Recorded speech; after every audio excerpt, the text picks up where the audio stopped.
Hello friend, स्वागत है आपके अपने चैनल आकाश पाठशाला में। लास्ट लेक्चर जो कि लेक्चर नंबर 4 था sexual reproduction in flowering plants का, उसमें हम लोगों ने जो माइक्रोस्पोरेंजियम है उसके स्ट्रक्चर को हम लोगों ने देखा हुआ था और हम लोगों ने बहुत ही सिंपल ट्रिक से जो टैप्टम था, मिडिल लेयर था, इंडोसियम था और एपिडर्मिस था, इन सभी का फंक्शन को याद किया हुआ था और ये सब किस तरह से अरेंज है सीक्वेंस वाइज हम लोगों ने ट्रिक के साथ याद किया हुआ था। सो अगर अभी तक आप लोगों ने प्रीवियस वीडियो लेक्चर नहीं देखा है तो उसका लिंक आप लोगों को डिस्क्रिप्शन में मिल जाएगा। तो आइए स्टार्ट करते हैं आज का अपना ये वीडियो। और आज का वीडियो स्टार्ट करने से पहले सबसे पहले हम लोग देख लेते हैं कि आज हम लोग किस चीज के बारे में पढ़ने वाले हैं, सीखने वाले हैं। आज जो हम लोग देखेंगे वो माइक्रोस्पोरोजेनेसिस के बारे में देखेंगे। तो सबसे पहले क्या करते हैं, हम लोग हमेशा की तरह इस वर्ड को तोड़ने का कोशिश करते हैं और समझने का कोशिश करते हैं कि माइक्रोस्पोरोजेनेसिस होता क्या है।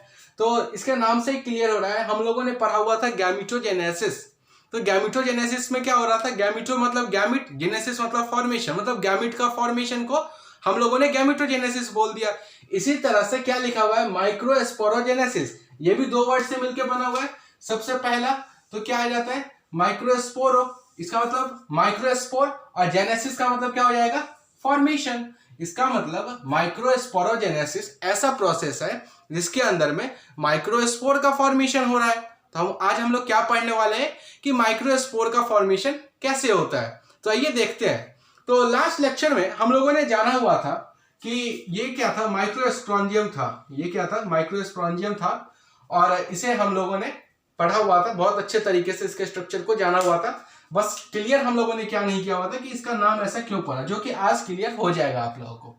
और हम लोगों ने यह भी देखा हुआ था कि माइक्रोस्पोरेंजियम के अंदर में स्पोरोजिनस टिश्यू पाया जा रहा था।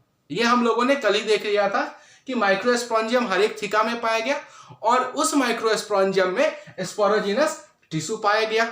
ठीक है, और लास्ट लेक्चर में ही बताया हुआ था जो स्पोरोजिनस टिश्यू है, तो टिश्यू जो रहता है सबको पता होगा, टिश्यू सेल से बना हुआ है, इसका स्ट्रक्चर सिमिलर होगा। ठीक है, तो जो यहाँ पे जो सेल प्रेजेंट होगा जो कि सिमिलर होगा, होमोलोगस होगा। तो यहाँ पे जो सेल प्रेजेंट है, ठीक है, जो स्पोरोजिनस टिश्यू में जो सेल प्रेजेंट है, ये जो आपको दिख रहा है, रेड कलर से दिखलाने का कोशिश किया है, ये जो आपको दिख रहा है, ये इसको हम लोग क्या बोल देते हैं, माइक्रोस्पोर मदर सेल।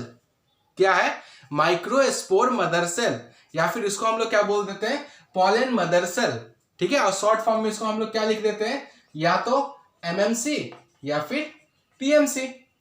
ठीक है, घबराना नहीं है, एक बार फिर से हम लोग इसको रिवाइज कर लेते हैं, यहीं याद हो जाएगा आप लोगों को। ठीक है, बस वीडियो को लास्ट तक देखिए और पूरा कंसंट्रेट होकर देखिए, कहीं जाने का जरूरत नहीं है, पूरा याद हो जाएगा, एनसीईआरटी आपको कोई दिक्कत नहीं आएगा।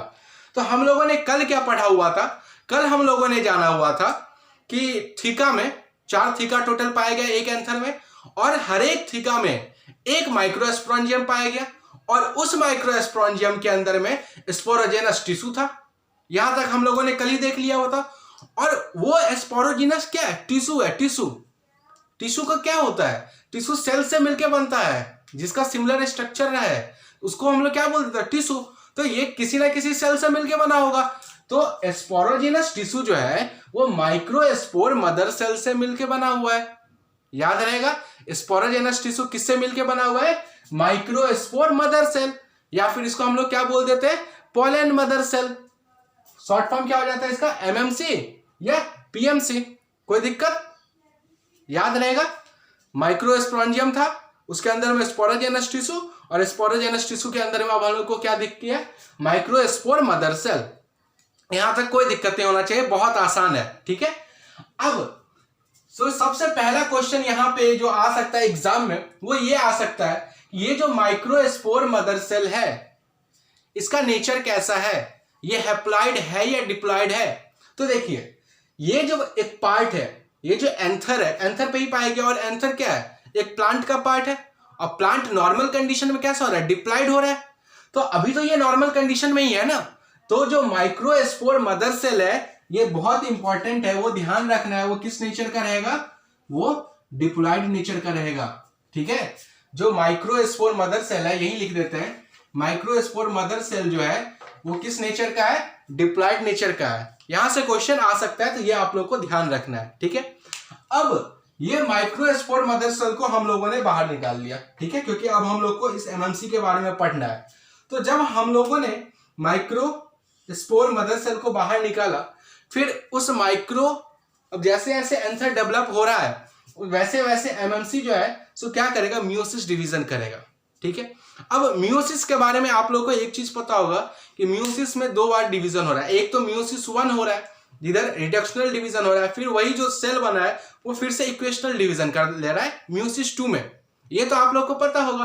तो इससे कितना बन सकता है यार, मान लीजिए हम लोगों ने क्या लिया, एक एमएमसी लिया, तो फर्स्ट मियोसिस 1 में ये क्या बनेगा, ये 2 बना, ठीक है, और फिर फाइनली ये क्या हो जाएगा, मियोसिस 2 में ये फिर से 2 बन गया। तो टोटल कितने सेल का फॉर्मेशन हुआ, 4 सेल का फॉर्मेशन हुआ, ठीक है। और यहां पे जो एमएमसी के ऊपर जो मियोसिस हुआ, एमएमसी का जो मियोसिस हुआ वो 4 सेल का फॉर्मेशन किया, और हम हर एक सेल को, जैसे एक ये सेल बना, मान लीजिए एक ये सेल बना, इसे हम लोग क्या बोल दिए, माइक्रोस्पोर। एक ये सेल बना, ये भी क्या हो गया, माइक्रोस्पोर। ये भी क्या हो गया, माइक्रोस्पोर। ये भी क्या हो गया, माइक्रोस्पोर। मतलब एक एमएमसी जो है वो 4 माइक्रोस्पोर को ये कर रहा है, मियोसिस डिवीजन के बाद फॉर्मेशन कर रहा है। एक एमएमसी 4 माइक्रोस्पोर का फॉर्मेशन कर रहा है। और ये चारों जो है सो अभी क्लस्टर के फॉर्म में है। ये चारों अभी अलग नहीं हुआ है, चारों क्या है, क्लस्टर के फॉर्म में है। और इस क्लस्टर को हम लोग क्या बोलते हैं, माइक्रोस्पोर टेट्राड। रटना नहीं है, क्यों बोलते हैं सो अभी हम लोग देख रहे हैं। क्यों बोल रहे हैं, क्योंकि देखिए ये फॉर्मेशन एमएमसी का जब मियोसिस डिवीजन हुआ तब क्या बना, माइक्रोस्पोर बना। और टोटल माइक्रोस्पोर कितना बना, एक एमएमसी से 4 बना, और वो क्लस्टर के फॉर्म में है, तो उसे हम लोग क्या बोल सकते हैं, माइक्रोस्पोर तो बन ही रहा है, और टेट्राड मतलब 4 माइक्रोस्पोर बना। तो जब एमएमसी जो है वो मियोसिस डिवीजन किया तब किस चीज का फॉर्मेशन किया, माइक्रोस्पोर टेट्राड। लेकिन ध्यान ये रखना है अभी ये क्या है, क्लस्टर के फॉर्म में है, तो अलग कैसे होगा। तो जैसे जैसे एंथर मैच्योर होगा, ठीक है, जैसे जैसे एंथर मैच्योर होगा तो ये फिर से क्या होगा, ड्राई होगा, और ड्राई होकर के क्या हो जाएगा, ये टूट जाएगा, और उसके बाद हर एक सेल क्या बना लेगा, ये एक माइक्रोस्पोर बन गया, ये माइक्रोस्पोर बन गया, ये माइक्रोस्पोर बन गया, ये माइक्रोस्पोर बन गया। अब देखिए हम लोगों ने स्टार्ट कहां से किया हुआ था, एमएमसी से स्टार्ट किया हुआ था, बन क्या गया, माइक्रोस्पोर। यही तो आज हम लोग को पढ़ना था। क्या पढ़ना था कि माइक्रोस्पोर का फॉर्मेशन कैसे हो रहा है, माइक्रोस्पोर कैसे बन रहा है। तो माइक्रोस्पोर कैसे बना, जो माइक्रोस्पोरेंजियम है उसके अंदर में स्पोरोजिनस टिश्यू है, और स्पोरोजिनस टिश्यू किससे बना हुआ है, माइक्रोस्पोर मदर सेल से या पोलन मदर सेल से। और ये जो एमएमसी है वो मियोसिस डिवीजन किया। जब भी मियोसिस डिवीजन किया तो माइक्रोस्पोर टेट्राइड का फॉर्मेशन किया, और जैसे जैसे एंथर मैच्योर हुआ तो अलग हो गया एक दूसरे से, और एक जो स्ट्रक्चर है जो हम लोग को सर्कुलर रेड में दिख रहा है वो क्या है, माइक्रोस्पोर। और यही माइक्रोस्पोर का फॉर्मेशन ये जो हो रहा है ये क्या है, ये माइक्रोस्पोरेंजियम सब कहां पे हो रहा है, सब माइक्रोस्पोरेंजियम के अंदर ही हो रहा है। और यही माइक्रोस्पोर का फॉर्मेशन होने के कारण से इसका नाम हम लोगों ने क्या रख दिया है, माइक्रोस्पोरेंजियम। अब रटना तो नहीं पड़ेगा, अब हम लोग को यह भी समझ में आ गया कि इसका नाम हम लोगों ने माइक्रोस्पोरेंजियम क्यों रखा हुआ था, क्योंकि इसी के अंदर में माइक्रोस्पोर का फॉर्मेशन हो रहा है। और यही माइक्रोस्पोर बाद में जाकर के पोलन ग्रेन्स का फॉर्मेशन करेगा, वो हम लोग कल देखेंगे कि कैसे कर रहा है। तो यहां तक कोई दिक्कत है आप लोगों को।